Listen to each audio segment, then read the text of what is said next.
Welcome back, everybody, to your daily news roundup. We're going to kick things off today with some pretty big global trade news. Yeah, sounds like fireworks. Yeah, it does. Wow. President Trump just announced new tariffs on goods from China, Mexico, and Canada. Oh, wow. 10% on Chinese goods and a Um, full 25% on goods from Canada and Mexico. well, that's pretty significant, isn't it? Considering that they're two of our biggest trading partners. Absolutely. What's the White House saying about this? Well, they're saying that it's all about national security. Okay. They're citing concerns about illegal immigration, drug trafficking, and fentanyl, Oh, wow. which is a really, really potent and dangerous opioid that's been Right. causing a lot of problems. Yeah, a lot of problems. So they're specifically calling out Mexican cartels and China for their role in the fentanyl crisis. Okay. And they say that Canada isn't cooperating on border security and drug trafficking as well. So is this the beginning of a trade war? It really could be. It's a slippery slope, isn't it? It is. Yeah. China just last month warned against protectionism, Right. and they called for these win-win solutions. Yeah. And now both Canada and Mexico have said that they're going to retaliate with tariffs of their own. I mean, think back to the 1930s. Those protectionist policies actually deepened the Great Depression. That's right. And it's not just about the businesses. It hurts consumers, too. Absolutely. You'll probably see prices going up on everything from groceries to cars. Yeah, it's going to hit everybody's wallets. Yeah. Now, Canada actually pledged to boost border security spending, Right.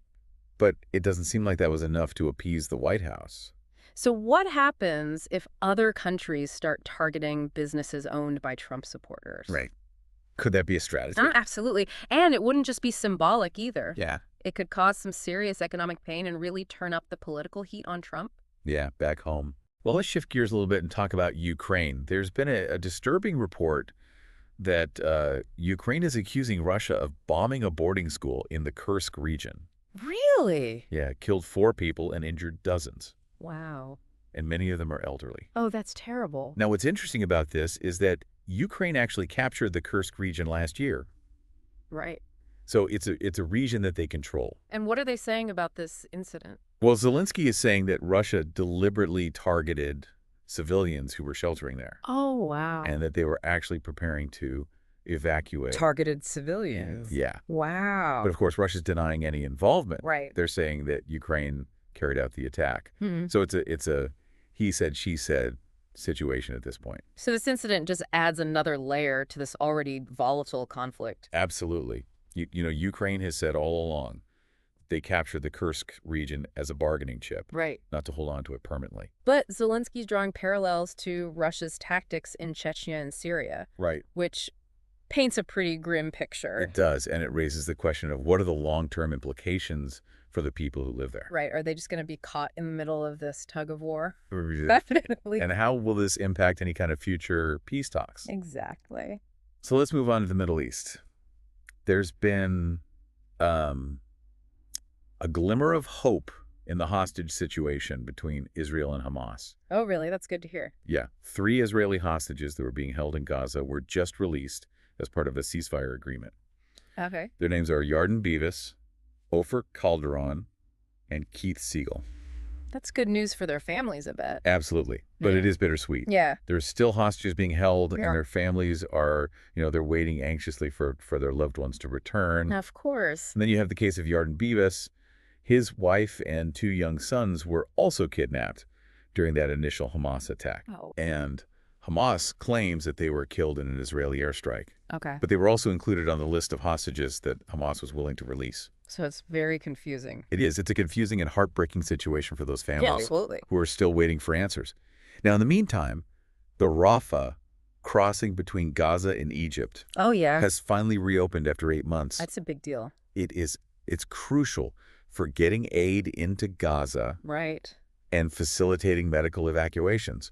Hundreds of thousands of displaced Palestinians have been allowed to return to their homes. Wow. But the scale of the destruction there is just massive. Yeah, rebuilding Gaza is going to be a long and arduous process for sure. Absolutely. Yeah. Now, switching gears to some breaking news here in the U.S., a medical jet carrying 6 people, including a child patient and her mother, Oh, no. crashed shortly after takeoff in Philadelphia.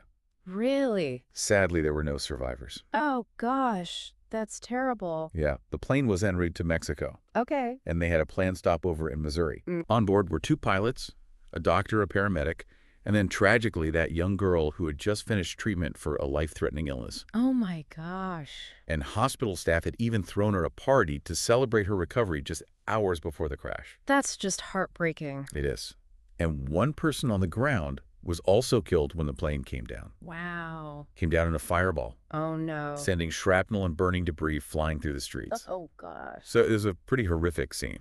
Yeah. What are they saying caused it? Well, the NTSB is still trying to figure out exactly what happened. Right. They haven't recovered the cockpit voice recorder yet. Okay. So they're working tirelessly to try to determine what caused this tragedy.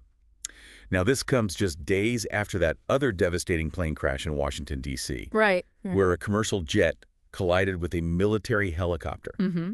And officials believe that all 67 people on board both aircraft were killed. That's right. So there have been some significant developments in that investigation as well. They've recovered the cockpit voice recorder from the helicopter, Oh, okay. and they've identified 28 victims. Wow. And divers have recovered 41 bodies from the Potomac River. Oh gosh. And this massive operation to remove the plane wreckage from the river is underway. I can't even imagine. So the NTSB is taking a close look at what led to the collision, Of course. and they're examining air traffic control procedures and staffing at the time. Mm-hmm. But President Trump actually has weighed in on this situation Really? and suggested, without evidence, that the helicopter was flying too high. Oh. And he even criticized diversity hiring practices at the FAA. Wow. That's pretty controversial. Yeah, it's sparked quite a bit of controversy, but the NTSB says that they're focused on finding the facts and ensuring that something like this never happens again. Now let's jump back to international news. President Trump has announced U.S. airstrikes on the Islamic State group in Somalia. Okay. The Pentagon says that the strikes targeted a senior IS attack planner Mm-hmm. who was threatening U.S. and allied interests, Okay. and they're claiming that multiple terrorists were killed, but no civilians were harmed. Okay. And Somalia's president has welcomed the U.S. support in combating terrorism. Mm. But this does raise an important question. Yeah. What is this signal about U.S. involvement in Somalia and in Africa more broadly? We have to remember Trump withdrew troops from Somalia during his first term. Right. And now, less than 2 weeks back in office, he's ordering airstrikes. Exactly. And with Russia and China expanding their influence in Africa, Right. this could be a sign of a shift in U.S. foreign policy. It could be a turning point in U.S.-Africa relations. Mm-hmm. And we'll have to just wait and see how this plays out. Now, in another development, Trump says that Venezuela has agreed to accept migrants returned from the U.S., Really? including gang members. Wow. And this follows a meeting between a Trump administration official and Venezuelan President Maduro, Oh. which is really interesting because the U.S. doesn't even recognize Maduro as the legitimate leader of Venezuela. Yeah, that's right. So it's a bit of a confusing situation. It is. And to add to the intrigue, 6 U.S. detainees were released from Venezuela as part of this agreement. Wow. So it's a really complex diplomatic dance It is. with a lot at stake, and we'll certainly be following it closely. Now, let's talk about a really dire situation that's unfolding in the Democratic Republic of Congo. The UN is reporting at least 700 people killed in intense fighting between the M23 rebels and government forces. Oh, wow. So this conflict has been simmering for decades, Right. and it's rooted in ethnic tensions and the control of mineral resources. The M23 rebels are backed by Rwanda, Okay. and they've captured Goma, Right. which is a major city in the east, and they're advancing towards Bukavu. Oh, wow. And it's not just about the fighting. There's a massive humanitarian crisis unfolding. Right. Hundreds of thousands of people are being forced from their homes, Oh, God. and they're struggling to access food, clean water, medical supplies. I can imagine it's a really, really bad situation. Uh-huh. And the UN is warning that the death toll is likely to rise. Of course. And while the Southern African Development Community has pledged its support for DR Congo and sent peacekeeping troops, Mm-hmm. it remains to be seen whether they can bring an end to the violence. Yeah, it's the complex conflict for sure, with no easy solutions. It is. It's a reminder of the human cost of these resource wars Absolutely. and the challenges that the international community faces in responding effectively. Now, turning to Europe, the EU's foreign policy chief, Kaja Kallas, is calling for increased defense spending by member states. Really? She's arguing that Europe's current spending, which averages around 1.9% of GDP, Right. is not enough to counter the threats that they face, Yeah. especially from Russia, Right. which spends a whopping 9% of its GDP on defense. Yeah, that's a big difference. That's a huge difference. So this call for increased defense spending comes as no surprise given the ongoing war in Ukraine Right. and the heightened tensions between Russia and the West. Yep. So it's a clear indication that Europe is taking this security threat from Russia very seriously. And it's interesting to think about that conflict in DR Congo we just talked about. Right. And how it's actually connected to our smartphones. Wait, what? How are our smartphones connected to a conflict in Africa? Well, it all comes down to a rare metal called tantalum. Okay. Tantalum is a key component in smartphones, and a significant portion of the global supply comes from the eastern region of DR Congo, Oh, wow. where that fighting with the M23 rebels is taking place. So is there a chance that the tantalum in our phones is actually funding this conflict? It's a complex issue, but it's definitely a possibility. Wow. The M23 has seized control of some key mining areas, Right. and there are concerns that uncertified tantalum from those areas is being mixed with legitimate supplies Oh, and God. potentially ending up in our devices. So even though companies like Apple have stopped sourcing tantalum from both DR Congo and Rwanda, Right. there's really no guarantee that our smartphones are conflict-free. It's a sobering thought. It is? It highlights the interconnectedness of global trade-armed conflict and our everyday lives. Yeah. Even something as seemingly innocuous as a smartphone can have a dark side. Yeah, that's a really good point. We're going to take a quick pause here, but when we come back, we'll have even more news from around the world. And it's a complex web we're all a part of. Let's shift gears now to a truly heartbreaking story from the U.S. The figure skating world is mourning after the plane crash in D.C. claimed the lives of 14 members of their community. It's a truly unimaginable loss. 6 of the victims were actually connected to the Skating Club of Boston. 2 incredibly talented teen athletes, Jinahan and Spencer Lane, along with their mothers and their coaches, Vadim Naumov and Evgenia Shishkova, Oh, wow. were world champions themselves. Wow. These young athletes were rising stars in the sport, Yeah. and many believe that they were on track to represent the U.S. on the world stage one day. So much potential. Yeah, and their coaches were renowned in the figure skating world. Having trained numerous elite skaters over the years, It's just awful. it is a tragedy that hits close to home for the Skating Club of Boston. It actually echoes a similar plane crash back in 1961 Oh, really? when 18 members of the U.S. figure skating team, many from that same club, were killed en route to the World Championships. Oh, wow. So this latest crash is a stark reminder of how quickly dreams can be shattered. The club is devastated, but they're finding strength in looking ahead. And they're actually hosting the World Figure Skating Championships in a few weeks. Wow. So it'll be an opportunity to honor those they've lost Yeah, and to celebrate the sport that they all loved so much. that's beautiful. It's going to be an emotional event for sure, Yeah. but it's also a testament to resilience and the power of community Mhm. in the face of such profound grief. Now, speaking of tragedies, we have an update on the investigation into that medical jet crash in Philadelphia. Oh, okay. Remember the plane carrying that young girl and her mother along with the medical personnel?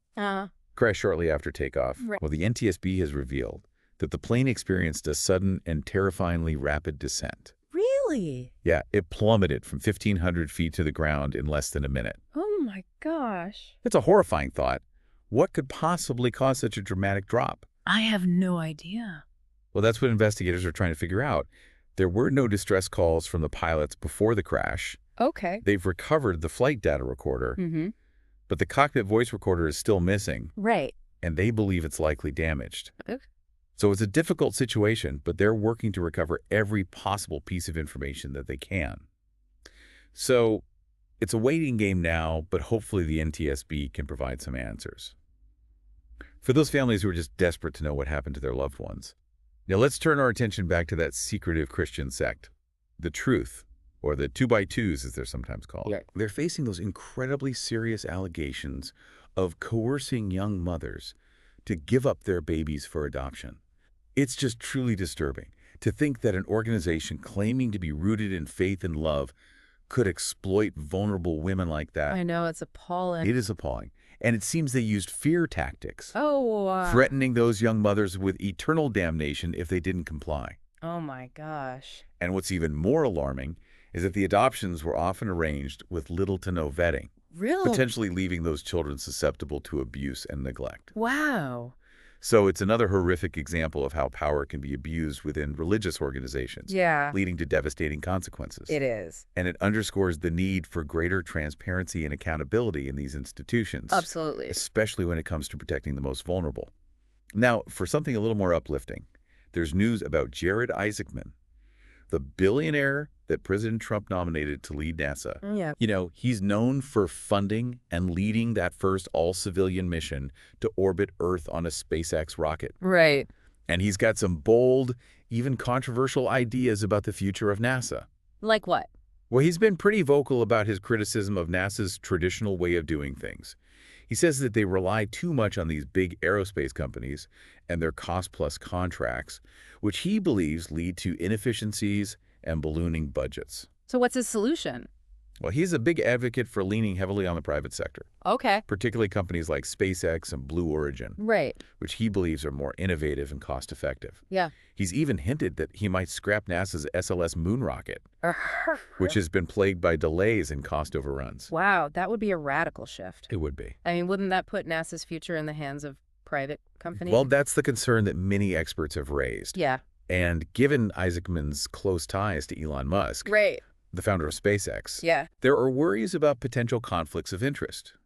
Some people think that Musk's company could end up monopolizing NASA's human spaceflight programs. It's a risky proposition. It is, but there's also a lot of excitement surrounding Isaacman's vision.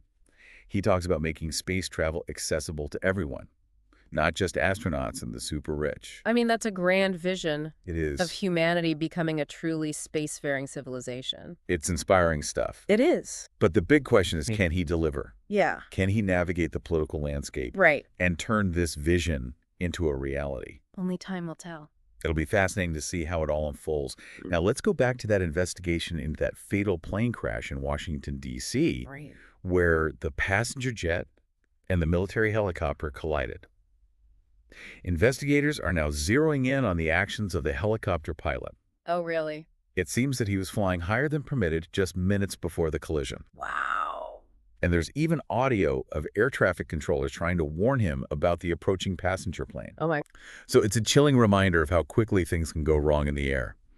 And it raises serious questions about air safety, especially in such a highly controlled airspace.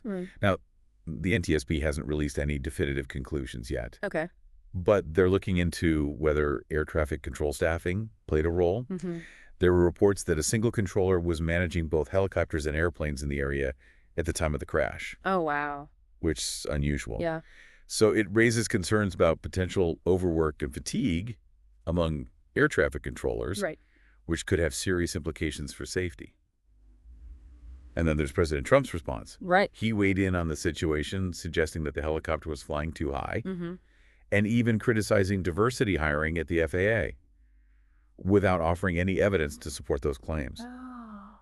So those comments have drawn a lot of backlash, Yeah, I can imagine. with many calling them insensitive and unhelpful, especially given that the investigation is still ongoing. It's a sensitive situation, and the NTSB is trying to navigate it carefully, emphasizing that their priority is finding the facts and preventing future tragedies. Let's move on to a different kind of controversy now. Mhm. The Grammy Awards' Best African Music Performance category has been generating a lot of buzz, Oh, yeah. and not all of it is positive. What's going on? Well, the nomination of Chris Brown, Okay. an American artist, All right. for a song featuring Nigerian musicians, has sparked a debate About.